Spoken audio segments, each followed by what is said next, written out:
Bonsoir à toutes et à tous. Merci beaucoup d'être venus à cette nouvelle rencontre de la Bibliothèque Gulbenkian, une fois de plus ici à la Fondation Maison Sciences de l'Homme, que nous remercions pour son généreux accueil. Ce soir, nous avons l'honneur et le plaisir d'accueillir la traductrice Elisabeth Monteiro Rodrigues. Elle traduit notamment l'œuvre de l'écrivain mozambicain Mia Couto depuis 2005. Elle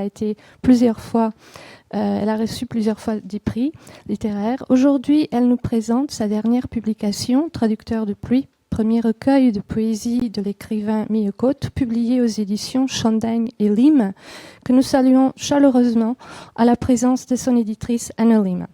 Nous remercions aussi l'acteur de théâtre et metteur en scène Vitor de Oliveira, qui a récemment joué la pièce Limbo cette année et qui a adapté et mis en scène en 2023 le roman de Mia Couto, Les Sables de l'Empereur.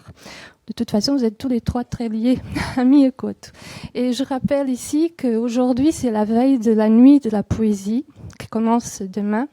Donc, je pense qu'on y en avance et je vous remercie pour être venus dans cette belle journée de printemps. Merci beaucoup.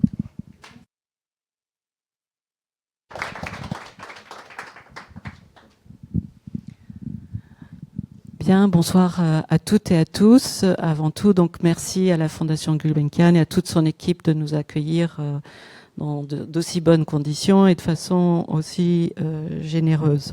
Voilà, donc nous sommes très très heureux de vous retrouver ce soir à l'occasion en fait donc de la parution de Traducteur de pluie, qui est la première anthologie de poésie de Mia Couto traduite en France. Donc c'est une anthologie que l'on a publiée de façon bilingue.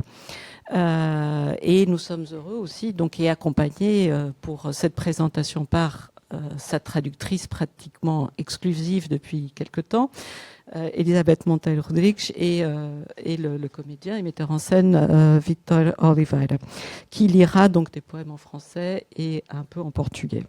Donc bonsoir Elisabeth, bonsoir Victor. Et donc quelques mots quand même, je vais revenir un petit peu sur vous deux, sur nos deux invités. Donc d'abord donc Victor, donc vous êtes né au Mozambique en 1971 et vous êtes comédien et metteur en scène, polyglotte si j'ai bien compris.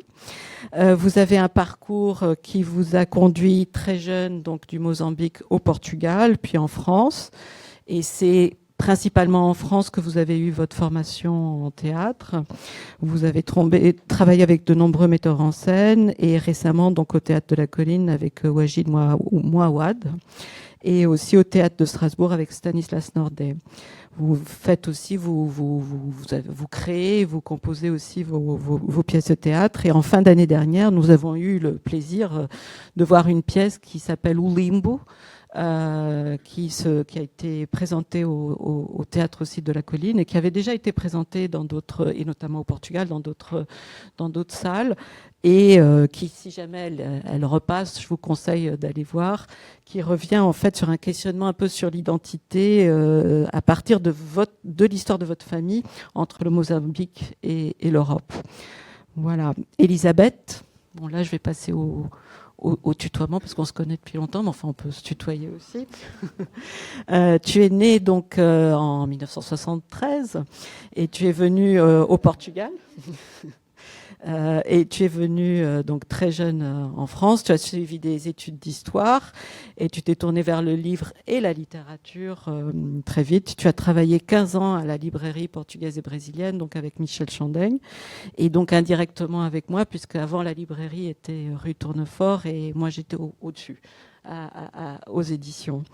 Dès le début, tu t'es beaucoup intéressée à la littérature africaine et notamment à la littérature luso-africaine. Tu as commencé à traduire avec une œuvre de Théoline de Gersan, sauf erreur, et tu as abordé la traduction des textes de Mia Couto en 2005. Et depuis, tu as traduit environ une quinzaine de textes de Mia Couto chez les éditions Métayer et aux éditions Chandaigne et Lima. Et tu es donc devenue un peu la traductrice exclusive depuis 2005 de Mia Couto. Tu as aussi traduit d'autres auteurs, Manuel Rui, Valério Romão, Lydia Jorge et bientôt Raoul Brandão. Ton travail de traductrice a été couronné par déjà de nombreux prix. Et c'est en fait au début des années 2000 que j'ai découvert Miekot, auteur mozambicain, donc né au Mozambique en 1955. Donc je ne sais pas s'il faut vous présenter Miekot, mais quelques mots rapidement. Peut-être qu'Elisabeth après reviendra plus longuement. Donc qui est une personnalité donc engagée politiquement et socialement, qui est aussi biologiste de formation, qui a été journaliste et qui à partir de 1983 donc s'est vraiment consacré à l'écriture, tout en continuant à travailler par ailleurs dans différents domaines. Et l'écriture pour lui, au début, ça a été d'abord la poésie. Il est aujourd'hui un peu considéré comme un des plus grands écrivains de langue portugaise. Il a un univers un peu imaginaire et très inspiré de la tradition orale mozambicaine et de l'histoire en fait mozambicaine. Et il est connu aussi pour avoir créé une langue, un peu comme Guimarães Rosa a créé pour le Brésil, a créé une langue qui propose beaucoup de néologismes, de nouveaux mots, et que Elisabeth travaille et à son tour propose pour une nouvelle langue française, peut-être. Donc, mais c'est par Elisabeth que j'ai connu Miekot, quand Elisabeth était donc libraire à la librairie portugaise, et à un moment, elle a tiré en fait mon attention et celle de Michel sur Miekot, d'abord sur un texte pour enfants enfin un hybride, qui est le gato escuro, qui est le chat et le noir. Et puis à l'époque, donc on l'a publié parce que on avait commencé à faire un peu de littérature pour la jeunesse. Et là, c'est Bernard Tissier avec Diogo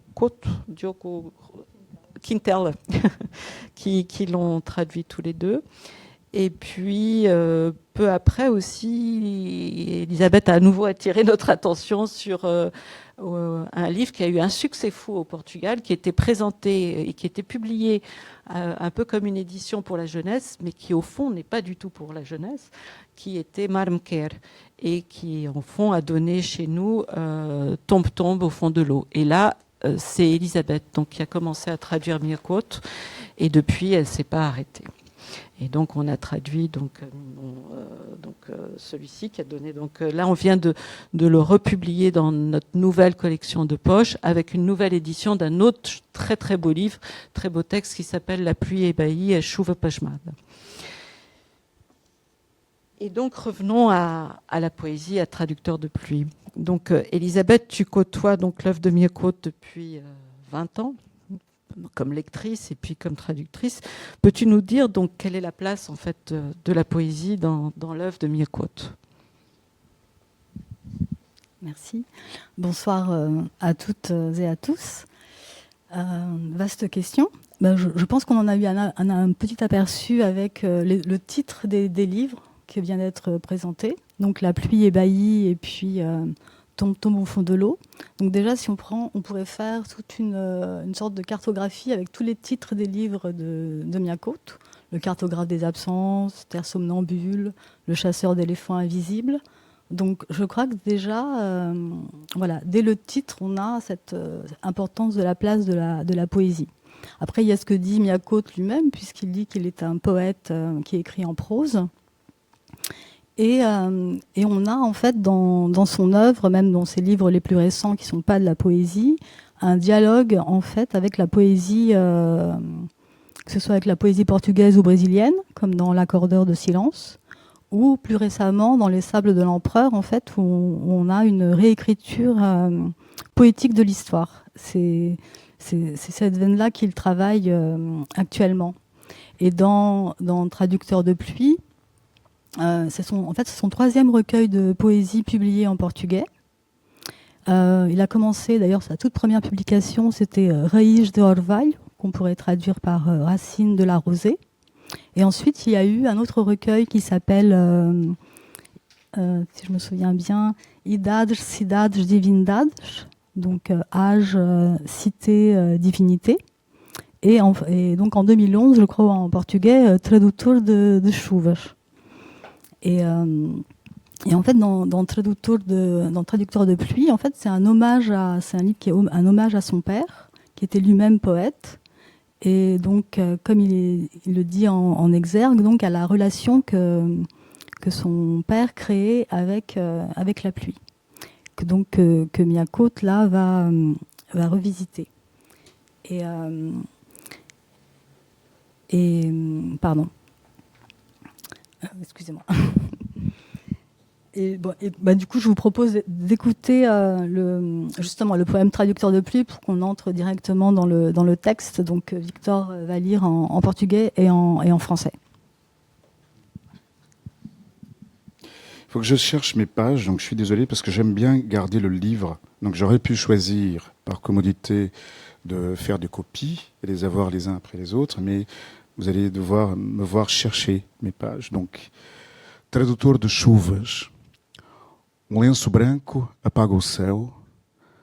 A fala da asa vai traduzindo chuvas. Não há adeus no idioma das aves. O mundo voa e apenas o poeta faz companhia ao chão. Français. Traducteur de pluie. Un foulard blanc efface le ciel. La parole d'elle va traduisant des pluies. Il n'y a pas d'adieu dans le langage des oiseaux. Le monde vole et seul le poète tient compagnie au sol. Alors, comme on vient de... Pardon. Vous pouvez applaudir, oui. De quoi ?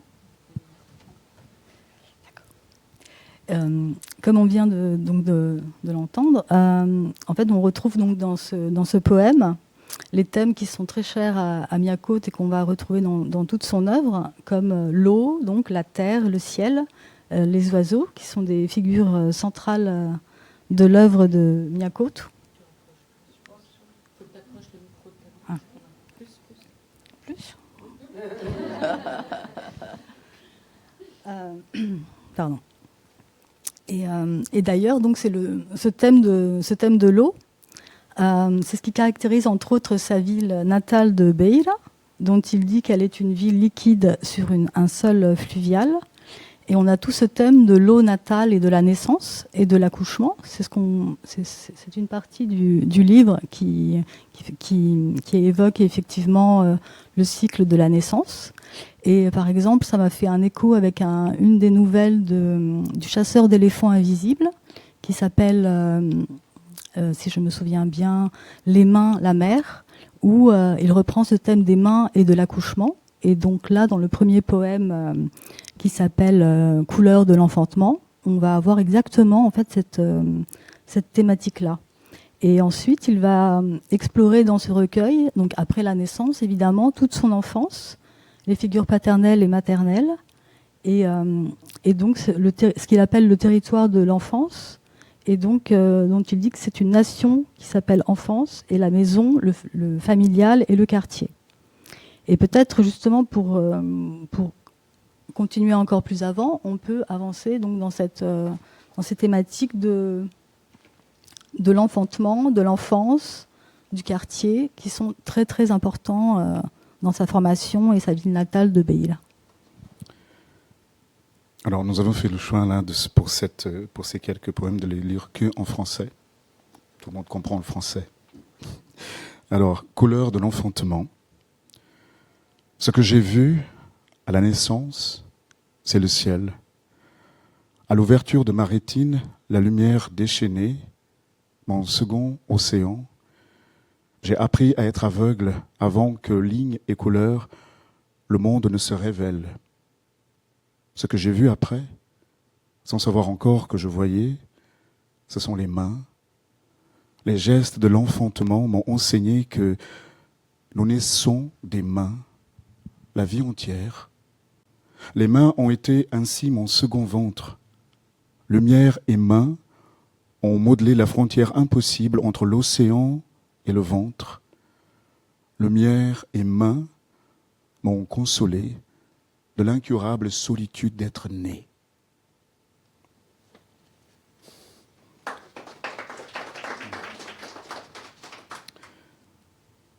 Okay. 19. Alors,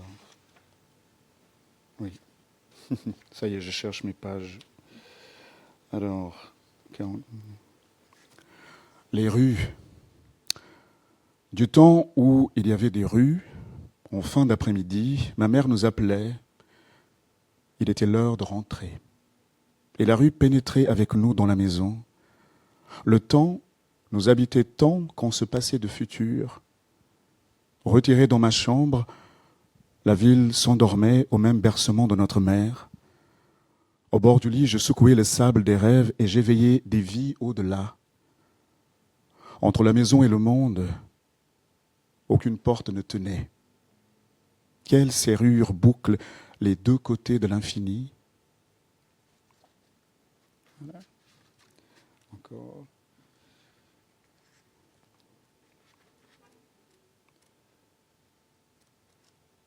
Voilà. Ignorance paternelle. Tard dans la nuit, salive et verre déjà taris, mon père disait « Je vais réparer le toit ». Et il sortait, par-delà la nuit, par des chemins interdits. Ma mère triturait son âme entre ses maigres mains. Dans son cœur, non dans son ventre, la mère engendre ses enfants. Derrière les rideaux, son regard s'égrenait dans le long rosaire de l'attente. Aveugle à ses fatigues, nous, les enfants, lui demandions de loin chasser notre peur. Et la voix survenait comme l'inondation du fleuve, lavant les eaux et les tristesses. Votre pauvre père, soupirait-elle, quelle peine éprouvait-elle pour lui qu'elle, dans le noir, cherchait en vain? Notre maison, bien trop haute, ne pourrait jamais avoir de toit.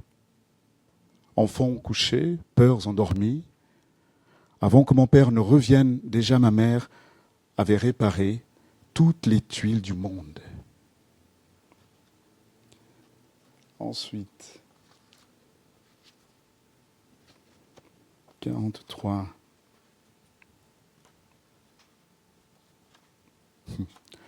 La marche de la larme. Je suis né dans une maison avec un escalier. Cet escalier, dit-on, est né avant la maison. Sa raison d'être était celle de tous les escaliers, notre peur d'être terre, frayeur de lave et de monstres. Haussée sur les cieux, la maison était plus qu'un ventre, c'était un phare. Dans ce phare, sans mère, je me souviens de pleurer sur la première marche. C'est dehors qu'on pleure, avertissait mon père. Les larmes flétrissent en deçà de la porte. Tel était le commandement. L'interdiction de la larme s'ajoutait à l'interdit du sol. La peur des fleuves, des indomptables crues. Aujourd'hui encore, une voix ancienne en mon fort intérieur encourage. Apprends des pleurs l'enfantement des sources. Chaque fois que tu pleureras, tu naîtras à nouveau.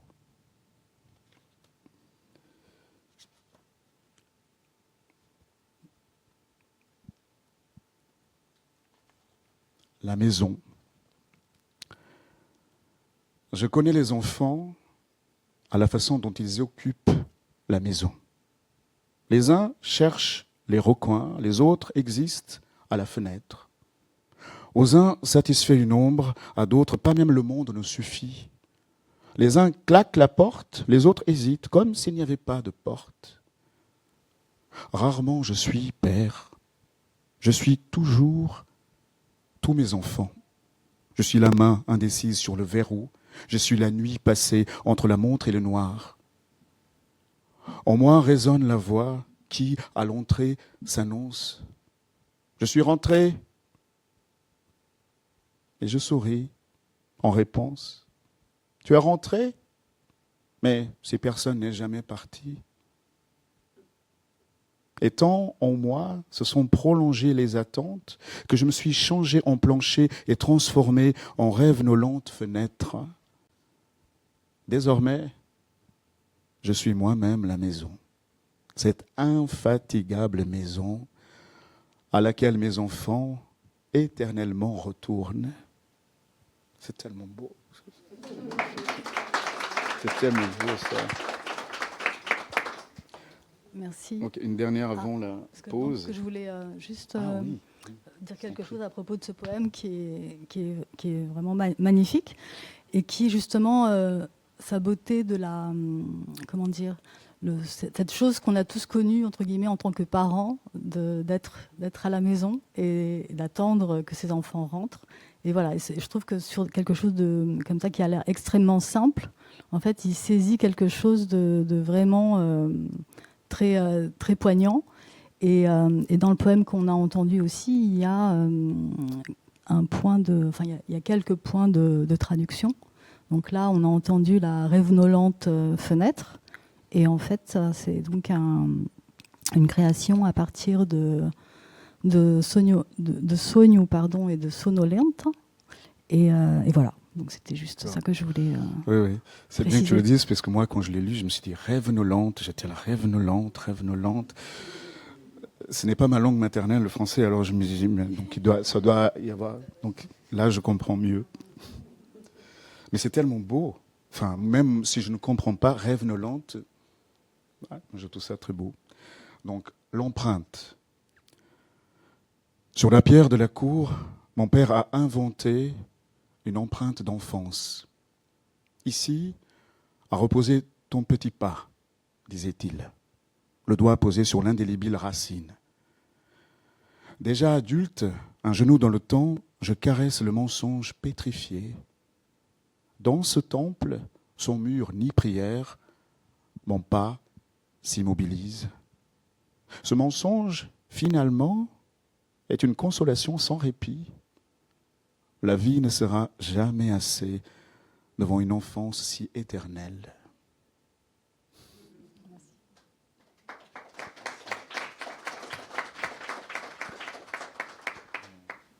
Alors, les poèmes qu'on vient d'entendre, donc c'est un peu donc c'est la première partie, enfin que je qualifierais de première partie thématique sur l'enfance dans le recueil Traducteur de pluie, et qui est d'ailleurs un thème qu'on retrouve, enfin qui est omniprésent dans l'œuvre de Mie. Et ce qui a été particulièrement touchant en fait de traduire ce recueil, c'est que on voit très bien que à partir que le poème constitue même le noyau de la prose. C'est-à-dire qu'il y a des éléments donc des poèmes qui vont devenir ou des nouvelles ou des romans. Et c'est ça qui m'a très touchée, parce que jusqu'à présent justement je n'avais pas traduit sa poésie. Et en traduisant l'ensemble des poèmes, ça m'a rappelé quasiment, tous les livres de Miyakuto, si vous voulez, ont un peu défilé dans ma tête. Et cette idée aussi du fragment, de l'aphorisme. Il y a des poèmes qui sont très aphoristiques.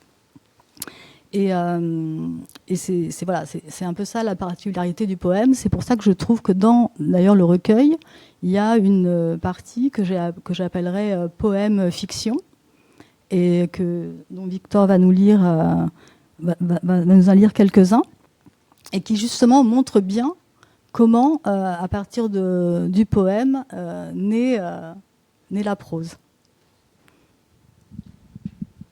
Testament de la femme suspendue.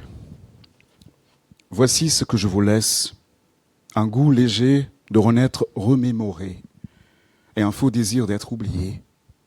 Car je viendrai chercher l'écume de la vague qui à jamais ne s'est défaite. La beauté ne m'a pas suffi. Ce que j'ai voulu être, des satins de feu, pétales de cendre après l'étreinte. Je n'ai jalousé pas même une fleur. Le plus éclairant vient d'un sombre océan. J'ai eu des espoirs, tous se sont échoués sur les lassitudes et les remords. J'ai cherché des îles et des mers. N'existaient que les voyages traversés d'eau dans les yeux de celui que j'ai aimé. Dans un monde avec de maigres moyens, je n'ai pas crié de bravoure. Il est injuste de vivre en un être périssable. Gamine, j'ai appris à dérouler des tapis sur les cours nues volantes, vérandas plus vastes que le monde, où le temps à notre main venait boire. Mes petits doigts ont déchiré les cieux Mais le dessin était vaste. En moi ont tari les souvenirs d'une mère ancienne. Ainsi, tout ce que je suis, je l'ai été, enfant qui avait rêvé d'être tout.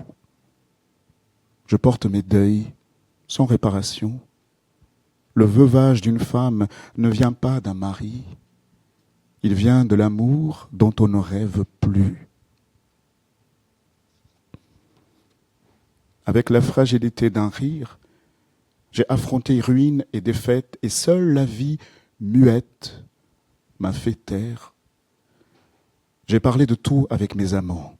Devant l'amour, pourtant, je n'ai pas eu de mots. Ce qui de la vie m'est resté, des empreintes étrangères sous mes pieds mouillés.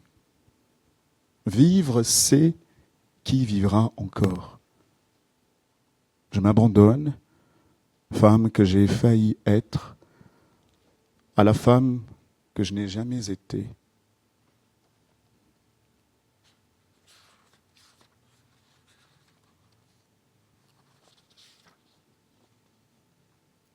Vernis.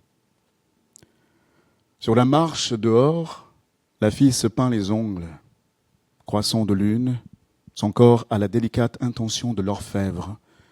Sur la décimale toile des mains, il invente des lèvres que le destin viendra baiser. Œuvre fastidieuse, tant sont incalculables les doigts de la vanité. La fille s'attarde plus que l'ultime lumière, et les vieilles passent et se signent, essuyant les souvenirs de leurs premières mains. Somme toute, ce n'est pas son corps que la gamine peint. Le vernis rouge, tel des caillots parsemés, ensevelit son geste. Sous la peinture, une mort se dissimule, la sienne. Une gamine, si gamine, qui n'avait même pas besoin d'être belle.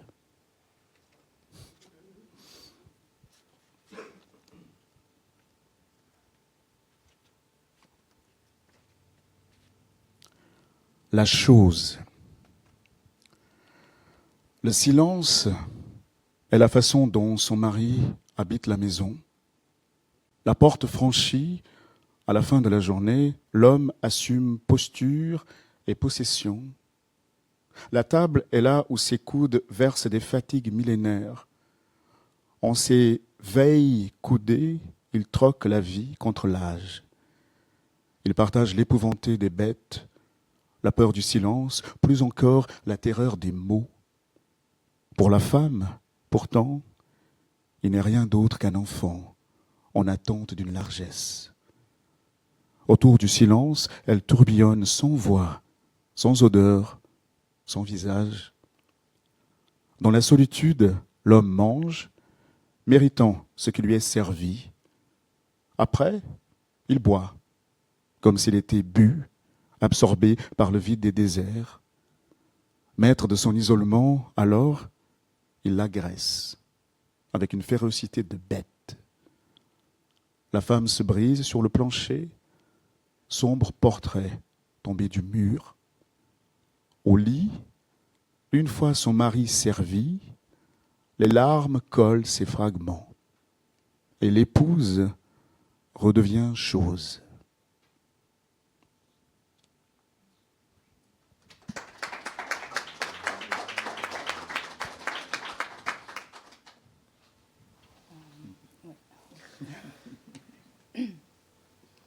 Excusez-moi, après, ce poème, c'est un peu... excusez-moi. Avec ce poème, on a aussi, d'autres nouvelles donc, de Mia Côte, notamment dans le recueil qui s'appelle Le fil des Missingues, et qui est consacré donc, énormément à la condition de la femme au Mozambique, enfin, qui est un autre des thèmes des œuvres de Mia. Excusez-moi, je suis un peu émue par le texte. Et du coup, j'ai un peu perdu le fil. Excusez-moi. Pardon.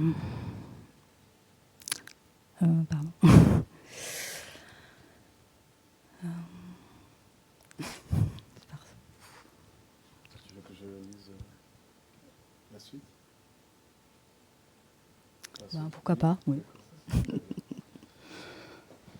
Alors, maison, fleuve. Une certaine fois, Manjuka s'est prononcé dans le fleuve. On ne meurt dans aucun fleuve, tel est le dit. Pour quelle raison pleure alors sa mère? Quelle éternité l'attache à la brume de la rive? La femme répond, il y a des voix dans ma chambre qui me réclament davantage ce que je peux rêver. À force de rester sur la berge, elle a pris la rondeur des galets. Les oiseaux la foulent, les picorent en elle comme un nuage versé. Tristesse de mer sont toujours justes. La place de la maison est celle d'un fleuve. Maison et fleuve, elle dit, sont les rives d'un retour infini. Peu à peu, le bord du fleuve n'est plus rien si ce n'est de l'eau. Et le souvenir de la mer est qu'il n'y ait aucun temps. Fleuve, absorbé par son propre courant, le Fils se jette sans fin dans la mer des yeux de celle qui l'a fait naître.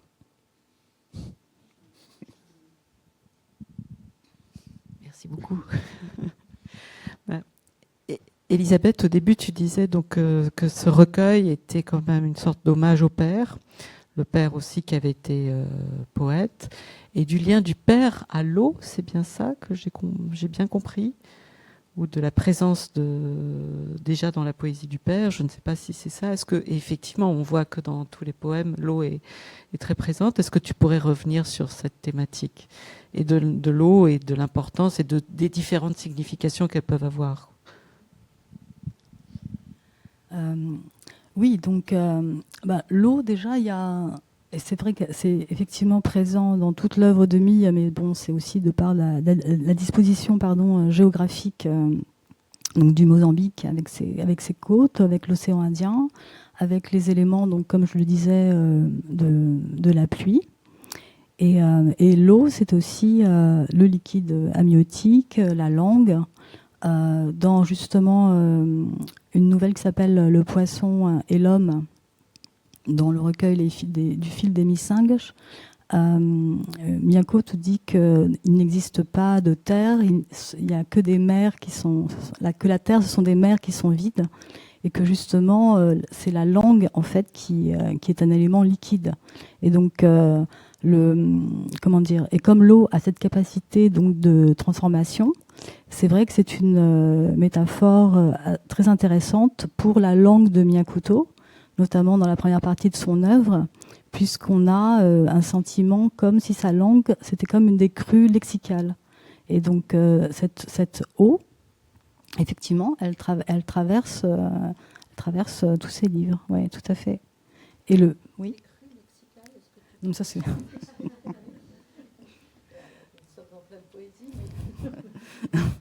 Non, ce que j'appelle crue lexicale, c'est que par exemple dans les premiers livres de Miyako, par exemple dans Terre somnambule ou dans Histoire révérée, il y a tellement de créations et de néologismes et d'inventions et de jeux et que la langue, en fait, que le mot se transforme sans arrêt et que ça devient sans cesse autre chose, qu'on peut comprendre en plus autre chose, qu'il y a des décalages de sens, enfin des choses comme ça. Et c'est ça que j'appelle une crue lexicale, parce que presque la langue, elle déborde complètement. Pardon ? Oui. Oui, c'est ça que j'appelle. Donc j'ai appelé ça des crues lexicales, mais notamment plus pour les nouvelles comme Histoire révérée. Ici, je pense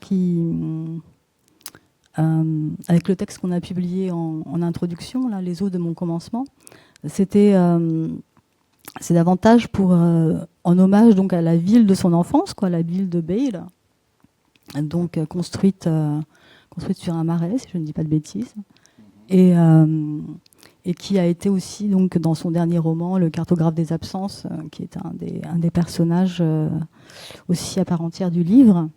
Et là, dans le recueil, effectivement, il y a cet écho entre la géographie physique donc de sa ville, son environnement, donc son quartier, le liquide de la naissance. Et moi, j'ajouterais donc cette idée que c'est la langue aussi qui est cet élément liquide. Voilà. Tu as dit que c'était le 3e recueil de poésie de Mieux-Côte, donc je ne l'ai plus tout à fait en tête, il date de... Oui, oui, 2011. Donc il se trouve entre quel roman et à peu près, c'est l'école. Pour savoir justement, parce que comme tu dis, aussi la langue de Mieux-Côte a évolué, ou du moins la langue dans ses écrits, et pour savoir un peu à quelle période ça correspond. Et quel est le degré justement de difficulté et d'inventivité par rapport...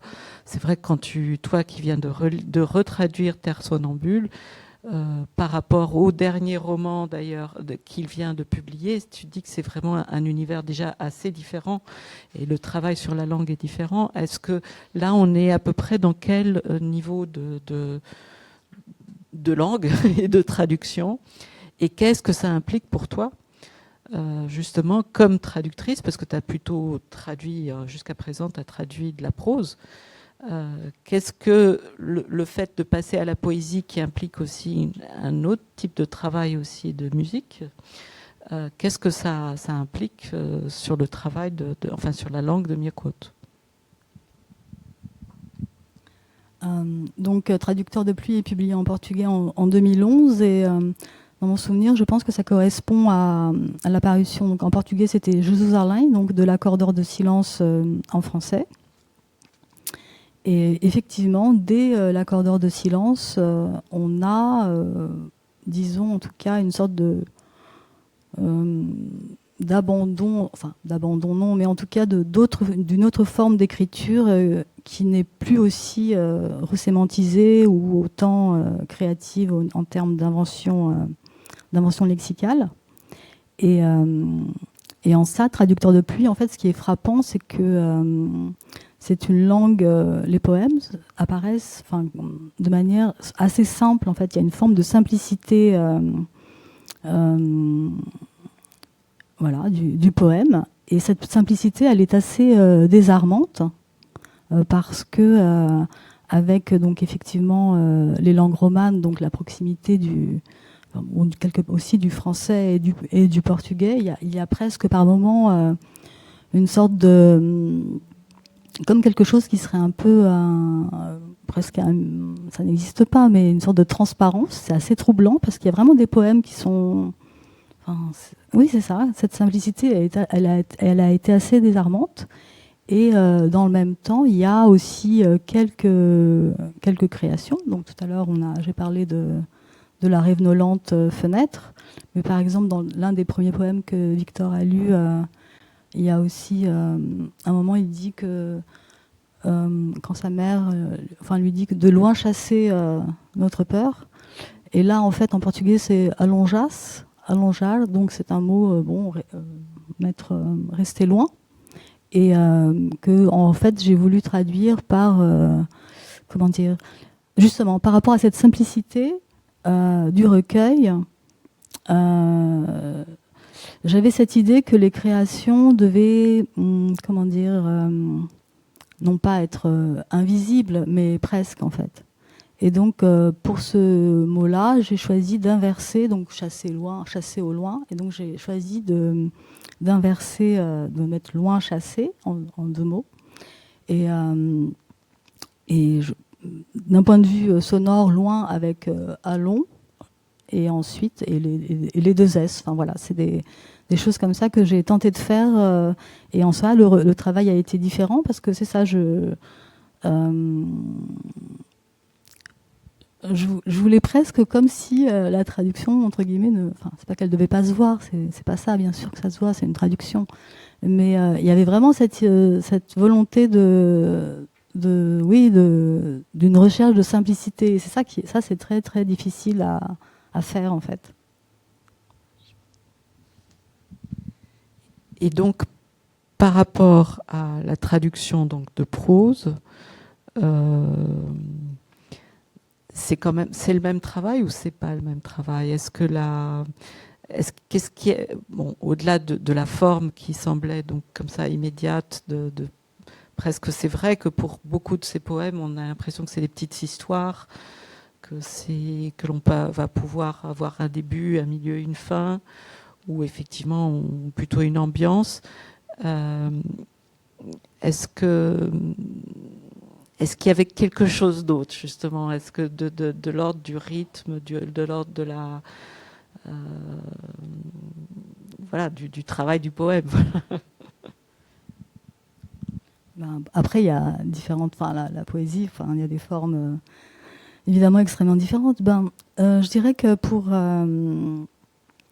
que dans ce cadre-là, comme je disais, en fait, cette simplicité, je pense que après je peux parler à la place de Miyakoto, mais que Miyakoto assume cette forme de simplicité et que ce sont des poèmes extrêmement narratifs et que ce sont des poèmes très narratifs, des poèmes avec un sens donc comme je disais tout à l'heure, de l'aphorisme.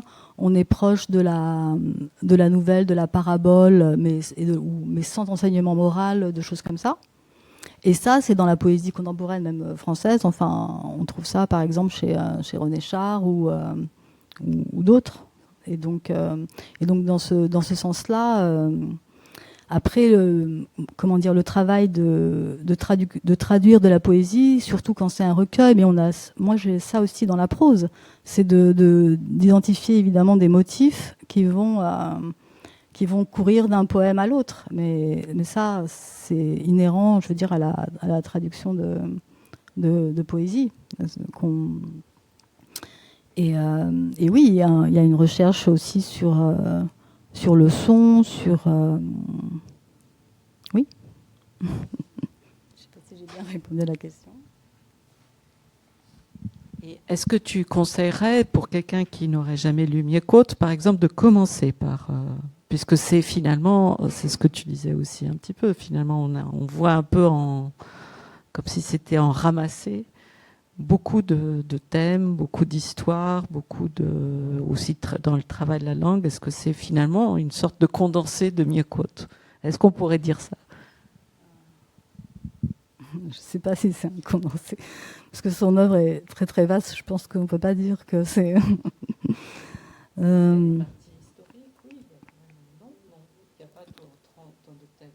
Non, en fait, ce recueil-là est très intime. Non, mais c'est très très beau parce que c'est vraiment l'expérience. C'est une expérience du sensible et de la vie, en fait, de la naissance à la mort, en fait, et des mondes qu'on a en nous, enfin, de nos aspirations, des choses comme ça, finalement, qui ont l'air effectivement très simples. Mais c'est cette simplicité-là qui est très belle, en fait.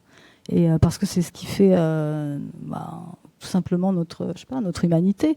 Et oui, je pense que quelqu'un qui ne connaît pas Miyakoto peut commencer par Traducteur de pluie, tout à fait. Parce que encore une fois, ce qui est étonnant, c'est que c'est ça, cette poésie, c'est une poésie extrêmement accessible. Et je dis ça sans aucun, bien sûr, comment dire, évidemment, c'est absolument pas péjoratif dans ma bouche, puisque je viens de passer plusieurs mois... Notamment, j'ai traduit Traducteur de pluie à Douarnenez, donc je peux vous dire que de la pluie, j'en ai eu. Donc c'était pas la même pluie, c'était pas la pluie tropicale, mais c'était voilà, j'ai pu observer les gouttes de pluie tomber derrière ma fenêtre. Et d'ailleurs, au sujet de la pluie, quand même, j'aimerais bien aussi, ça m'a fait penser à une nouvelle dans Histoire révérée, qui s'appelle Pluie, la révérée, justement. Et je vais juste vous lire le début parce que, voilà, pour moi, ça résonne énormément avec Traducteur de pluie. Donc ça commence comme ça. Je suis assis près de la fenêtre à regarder la pluie qui tombe depuis 3 jours. Donc ça, c'était moi à Douarnenez. Quelle saudade le tintillement mouillé de la bruine produisait en moi. La terre parfumigeante ressemble à la femme à l'aube d'une caresse. Depuis combien d'années n'avait-elle pas plu ainsi ? Je peux vous dire que Douarnenez, il pleut tous les jours. À force de durer, la sécheresse avait rendu notre misère muette. Le ciel regardait le décès successif de la terre et en miroir se voyait mourir. On observait. Pourrons-nous encore recommencer ? La joie a-t-elle encore une place ? Maintenant, la pluie tombe à gros seaux, bénie. Le sol, cet indigène indigent, gagne peu à peu des variétés de beauté. Je guette la rue comme si j'étais à la fenêtre de mon pays tout entier. Et par exemple, dans Traducteur de pluie, il y a également un poème qui s'appelle Fenêtre. Enfin, voilà. On retrouve vraiment on peut circuler comme ça dans tous ces livres à partir du recueil. Et c'est vrai que c'était pour moi très, très émouvant parce que, voilà, c'est ce que je disais au début, ça me faisait vraiment penser aux romans, aux nouvelles que j'ai traduits ou les livres avec lesquels j'ai passé plusieurs mois, plusieurs années parfois. Et voilà. Et en plus, Miyakoto nous donne sa définition, sa propre définition, si je puis dire, de la saudade dans la fameuse saudade dans le poème. Donc, tu l'as pas lu? Tu veux le lire? Oui. Alors, c'est dans Saisonnière. Saisonnière éternité, ouais. Voilà. Saisonnière éternité. Tu m'ouvres, fenêtre, et de vieux souvenirs éclaboussent mon visage, pluies qui ne sont pas encore tombées. Les volets grands ouverts me rendent mon corps, ce même corps que, par fièvre et désir, j'ai allumé dans un autre corps. Tu m'ouvres, saudade, et le temps se déchausse pour traverser des braises incandescentes. Et quand, de nouveau, tu m'enfermes, je me rendors comme dorment les fleuves dans l'imminence de leurs eaux. La saudade, c'est ce qui reste de ce que nous n'avons jamais été. C'est magnifique.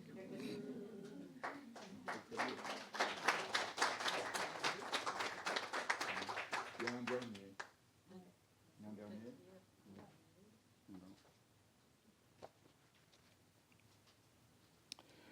Souvenir. Je veux seulement me souvenir si le temps est tout à moi. Je désire seulement le souvenir s'il n'y a pas de passé. Brume et écume effacent le temps où je n'ai pas aimé, et j'ai aimé pour être tout, tous, toujours. Pour te rendre visite, j'oublierai la terre et éteindrai les étoiles, et j'irai par tes yeux jusqu'à ce que le monde ait à nouveau un commencement. C'est moi, diras-tu, et le temps sera remémoré. Merci. Remémoré. Oui, pardon, oui. Lembrança. Cette chose de passer d'une langue à l'autre. On va voir qu'est-ce que c'est en portugais. Lembrança. Só quero lembrar se o tempo for todo meu. Só anseio lembrança se não houver passado. Bruma e espuma apagam o tempo em que não amei. E eu amei para ser tudo, todos, sempre. Para te visitar esquecerei a terra e apagarei estrelas, e irei, pelos teus olhos, até ao mundo voltar a ter princípio. Sou eu, dirás, e o tempo será lembrado.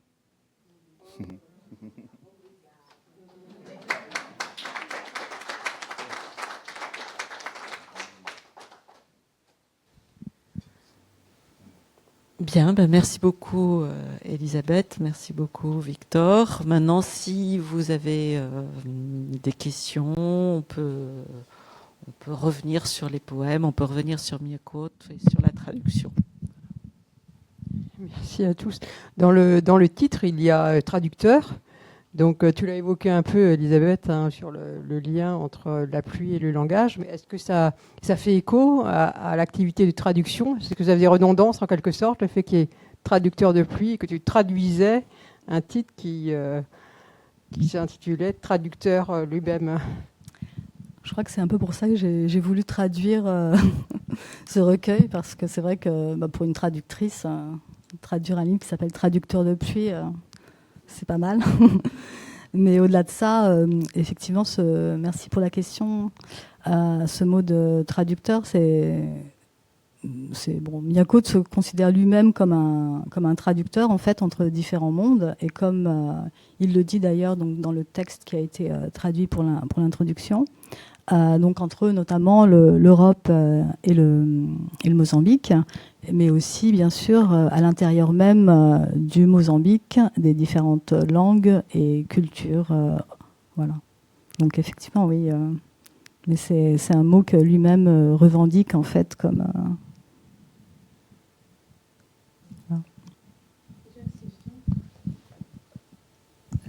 Bonsoir. Alors, je ne connaissais pas le poème de Miyakoto, mais c'est très, très, très beau, très simple, simple, ça veut dire intégré, mais ce n'est pas très simple. Des romans, je connaissais quelques-uns, très peu, parce que je ne suis pas une consommatrice ou lectrice des romans, mais je connais par cœur ces articles. Il faisait beaucoup d'articles politiques. Oui. Donc, j'ai mal à me situer. C'est-à-dire, j'ai entendu la beauté, la musicalité et tout ça de poèmes. Maintenant, je vois l'homme politique, c'est-à-dire militante. Quel est le chemin? C'est-à-dire, est-ce que dans le poème même, il y a des militantisme là-dessus ou...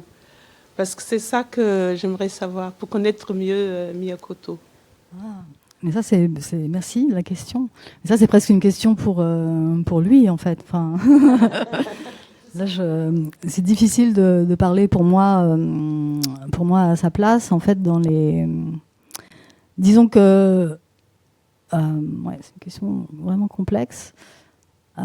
Parce qu'effectivement, il y a eu un recueil il y a plusieurs recueils d'articles plus politiques qu'il a publiés donc dans des livres qu'on peut trouver en chronique.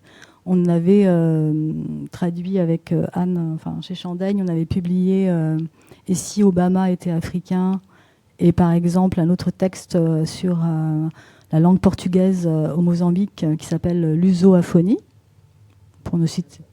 Et Murer la peur aussi, ce texte très fort. Voilà, donc ça c'est... Et ensuite, je sais qu'il existe un recueil qui s'appelle O País do Queixandar, mais qui n'a pas été traduit et qui est sur la politique intérieure mozambicaine. Et dans ces romans, par exemple, dans Le Dernier vol du Flamand, il est question de la corruption, des accords de paix, des choses comme ça. Dans ces romans, il y a cette dimension politique, en fait, de toutes les parties prenantes, si je puis dire. Dans le recueil dans Traducteur de pluie, je dirais que le côté militant, il est davantage, il est tourné vers la défense, vers le féminisme, en fait. Puisqu'il y a plusieurs poèmes dans le recueil qui dénoncent la condition faite aux femmes. Voilà. Et après, c'est vrai que c'est une question vraiment qu'il faudrait lui poser, en fait.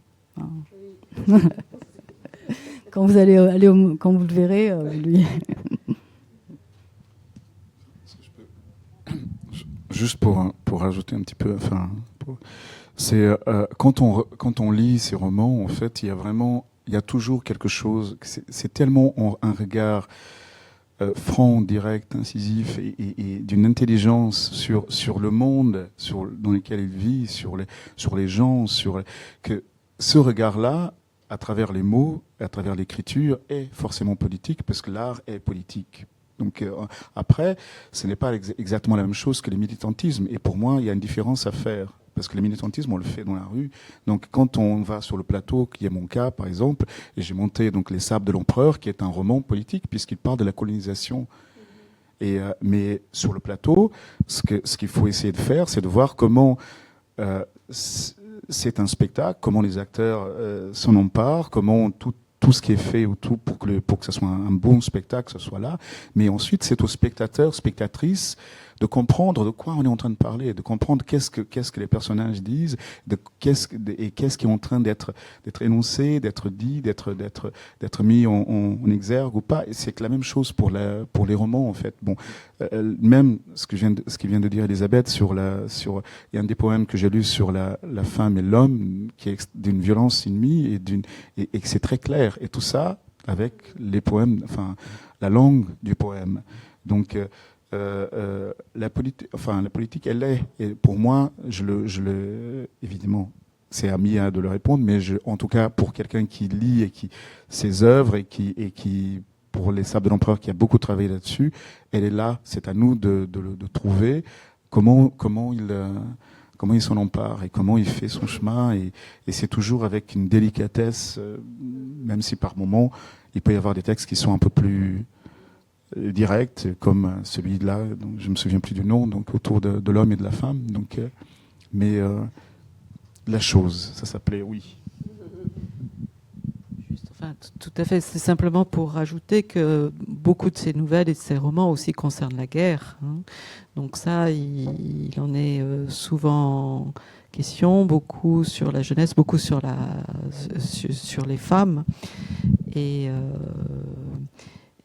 pour ça, il est très engagé. Dans le dernier livre de nouvelles que l'on a publié, qui était le chasseur d'éléphants invisibles, il y a aussi quelque chose de très actuel. Parce que ça, on n'en a pas parlé de l'humour, parce que l'humour est toujours très présent enfin, un humour, disons, très discret, mais utile pour une mise à distance et pour pouvoir justement réfléchir et penser ces choses, des fois, enfin, ces choses très graves. Mais par exemple, il parle du Covid. Il parle de comment ça a pu être traité, le Covid, au Mozambique, dans certaines situations où la mise à distance n'avait pas de sens. Et c'est fait avec beaucoup d'humour, mais donc les questions sociales, les questions effectivement politiques, enfin et le social et politique est toujours très très très présent dans ces nouvelles, dans ces romans, et finalement beaucoup, je dirais aussi dans ce recueil. Oui, bonsoir. Je voudrais d'abord remercier Victor pour cette très belle lecture. Peut-être on aurait voulu entendre un peu plus de version portugaise, mais ça sera pour la prochaine fois. Et je voudrais poser une très courte question à Elisabeth concernant...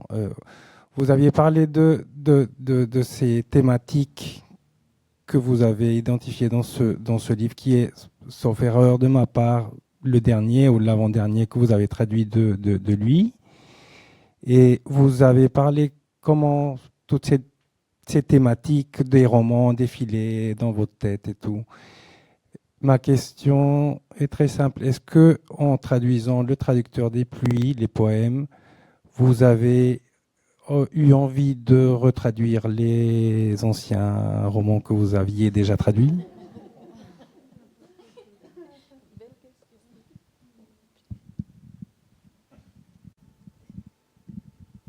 Oui, ben je pourrais recommencer, tout à fait, oui. Oui, enfin, il y a quand même une forme de, enfin, en tout cas pour moi, d'inachèvement dans la traduction. Donc, on l'arrête à un moment particulier, mais ça ne veut pas dire que c'est complètement définitif. Donc, il y a l'idée de variante. J'aime bien cette idée, comme pour les écrivains. Donc, certains écrivains ont différentes variantes de leur texte. Je pense que pour la traduction, c'est pareil, oui. Mais du coup, c'est évidemment sans fin. C'est ça qui est beau. Heureusement, il y a les éditeurs pour dire qu'il faut s'arrêter, parce que sinon... Oui, c'est une question pour Elisabeth. Tu disais que donc depuis 20 ans, pratiquement, en tant que lectrice, puis comme traductrice, tu fréquentais ces textes. Est-ce qu'il y a eu une évolution dans sa langue? Et bon, tu parlais des créations lexicales, de cette inventivité, néologisme. Est-ce qu'il y a eu, dans les premiers livres qu'il a écrits, une utilisation ou des allusions aux langues nationales du Mozambique, comme pouvait faire Pepetela, par exemple, en Angola, qui mettait des mots Kimbundu, Mbundu dans ses textes en portugais, sans lexique. C'était un geste politique, en disant « vous ne comprenez pas ». Et c'est comme ça. Est-ce qu'il y a eu ça aussi chez Miyakoto? Merci. Donc oui, effectivement, dans la première partie ce que j'appelle la première partie de son œuvre, c'est son premier roman, donc Terre somnambule, je dirais, jusqu'à L'accord d'or de silence. Donc effectivement, c'est une langue qui est extrêmement resémantisée. Et la question des langues africaines, en fait, elle est, pour le coup, Miyakoto inclut un glossaire. Et il y a, en fait, je dirais qu'il y a différents niveaux. C'est-à-dire qu'on va avoir des mots de langue africaine qui vont être de différentes langues. Donc, il ne cite pas forcément les langues. C'est l'idée, en fait, de montrer la multiplicité, la pluralité linguistique du Mozambique, sans mettre une langue qui serait prédominante, enfin, ou qui serait marquée par rapport à d'autres. Et par exemple, certains mots, certains verbes, il va les conjuguer, en fait, en portugais, si je puis dire. Voilà. Et donc, on va avoir effectivement cet apport linguistique des différentes langues et des différentes cultures mozambicaines qui vont être intégrées, si je puis dire, à la langue portugaise. Mais en fait, c'est pour montrer surtout que la langue portugaise, elle est comme ça. C'est la langue portugaise du Mozambique. Donc, c'est ça qui est toute cette richesse et qui est vraiment, effectivement, qui innerve complètement son style. Et même dans la syntaxe, et même dans la manière même dans le récit, en fait, dans le dédoublement du récit, dans la distribution de la parole, dans des choses comme ça. C'est complètement partie de son style, tout à fait, oui. Ouais, ouais. Et la deuxième partie de son œuvre, tu dirais pour l'autre partie, c'est une volonté de... disons que la question des créations, de ces créations lexicales, ces créations lexicales aussi, elles surgissent pas non plus c'est pas du tout gratuit, hein, c'est une pratique qui est assez courante au Mozambique, en fait, de créer des mots, de jouer avec la langue. Il y a toute une plasticité. Il n'y a pas que Miyakoto qui fait ça. Hein. Il y a... Pardon? C'est ça. C'est là le problème aussi. Chacun parle comme ça. Mais du coup, et d'ailleurs, ce que vous dites, oui, effectivement, tous les Mozambicains créent des mots tous les jours. Mais j'avais fait un atelier là-bas avec des étudiants mozambicains mais qui étudiaient le français. Et pour certains, enfin, quand on travaillait sur une nouvelle de Miyakoto, je me souviens, et beaucoup d'entre eux ne savaient pas ce que ça voulait dire, en fait, ces mots créés. Donc c'était aussi ça qui était intéressant, en fait. C'était cette appropriation, cette manière de parler. Et aussi, alors voilà, Miyakoto, il s'inspire, bien sûr, de ça, mais c'est aussi quelque part une recherche peut-être un peu savante aussi. Enfin voilà, il y a, je pense, tous ces aspects-là qui sont mélangés. Bon, ce qui rend évidemment son écriture extrêmement, comme vous imaginez, extrêmement difficile à traduire. mais ça c'est très très beau. Et puis en tant que traductrice, oui, j'ai aussi une responsabilité par rapport aux Portugais du Mozambique et par rapport aux histoires qui sont les histoires des Mozambicains. Et donc, pardon. Non. Oui, elle va être simple. Je sais que tu m'avais dit une fois que tu pouvais buter sur un mot pendant un bon moment, et quand tu traduisais ces romans, est-ce que tu l'as appelé ou tu lui as écrit plusieurs fois quand tu as traduit ou pour traduire ça? Si oui, qu'est-ce qu'il répondait? Non, bah là, pour traducteur de pluie, je vais juste poser une question, mais qui était sur l'interprétation d'un mot très simple, dont je voyais pas, donc je n'arrivais pas du tout à saisir, qui était un mot en portugais très très simple. Et non, et il y a eu la question du choix des poèmes. Donc le choix des poèmes, c'est Mia qui les a choisis. Et en fait, ce sont ceux, de l'édition qui a été publiée au Brésil. En fait, au Brésil, il y a une anthologie de poésie de l'œuvre de Mia qui est parue. Et donc, en fait, c'est le même choix des poèmes de traducteur de pluie. Mais on a, disons que peut-être pour traducteur de pluie, on a moins échangé, peut-être, je dirais. Mais il a suivi ça attentivement.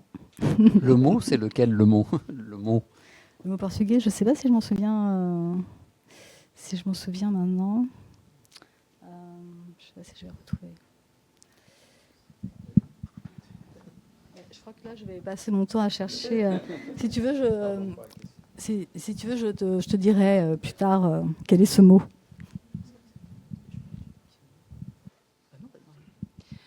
Juste pour revenir encore sur cette langue qui est effectivement très inventive, mais que moi j'ai l'impression, après en lisant en français, mais en portugais, j'ai l'impression en le lisant, la plupart des mots sont comme une évidence, c'est-à-dire au fond on les lit et ils passent, enfin pas tout, peut-être pas pour tous, mais pour beaucoup, il y a certains, c'est des inventions, mais on se demande, tiens, est-ce que c'était pas déjà dans la langue, parce que c'est vraiment bien pensé. Et donc, il y a un dictionnaire qui a été fait. Alors, je me souviens jamais complètement du titre du dictionnaire. Le dictionnaire du portugais mozambicain d'origine littéraire. Particularidades lexicais e morfossintáticas do português de Moçambique. Voilà, et d'origine littéraire, tout à fait. C'est le portugais littéraire. Et sauf erreur, il y avait une statistique. Voilà, le portugais littéraire du Mozambique. C'est Michel Laban, et donc c'était ce travail qui après a été fait, et qui est en 2 volumes, et qui est un travail remarquable, et qui est au fond, là, ça, je pense aussi que c'est un peu politique, c'est-à-dire c'est aussi ça rentre dans la langue, et ça doit être dans la langue, et ça devrait être avec tous les dictionnaires comme on a les noms de dictionnaires portugais me reviennent pas là maintenant, mais bon, comme un Wise ou autre, il faudrait avoir ce dictionnaire à côté, parce que c'est ce qui vient enrichir une langue et qui montre qu'une langue est vivante. Mais sauf erreur, on avait fait des statistiques, et ce qui provenait des romans et des textes de Miekot, je crois qu'il était c'était les mots dominants. Enfin, dominants, c'était celui qui apportait le plus de richesse, de création lexicale, voilà. Donc, parce que c'était d'origine littéraire, parce que sinon, effectivement, au quotidien, il doit y avoir beaucoup de création, comme vous disiez. Mais donc, ça, c'est tiré des textes publiés et accessibles à tout le monde. Et ça, c'est une très, très grande richesse, voilà. C'était pour montrer donc la contribution de Miekot à ce dictionnaire et ce travail fait par Michel Laban. En 2 volumes, voilà. Et la contribution de la littérature, disons, mozambicaine à la langue portugaise, voilà.